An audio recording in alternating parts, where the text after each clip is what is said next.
Welcome back to ClearTask. Today we are diving into an honest review of the Atlas AI Store Builder for 2026. If you have been looking to launch an e-commerce storefront quickly, you have probably seen the hype.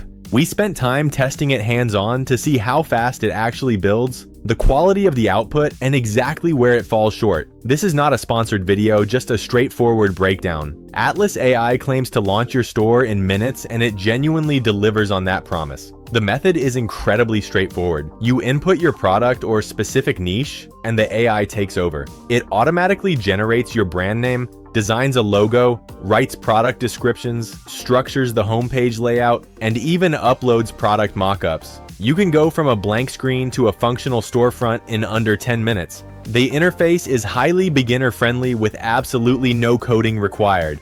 However, there is a catch. For 2026, most of the generated content is still boilerplate AI text. While it gives you a massive head start, you cannot just publish it blindly. You will still need to manually polish the copy and inject your unique brand voice if you want to stand out from the competition. Additionally, this platform shines when building a single product store or a very small niche shop. If you are trying to manage a larger catalog, the interface can feel clunky and restrictive. Remember, Atlas is a builder, not a strategist. It creates the store, but it will not validate your product market fit. The final verdict? If you are brand new to e-commerce, or if you just want to get a concept live fast to start testing, Atlas AI is absolutely worth trying. It removes the technical barriers. But if you demand tight control over your site performance and branding, you will likely outgrow it quickly. Thanks for watching this ClearTask review. Drop a like, subscribe for more direct tech reviews, and see you in the next one.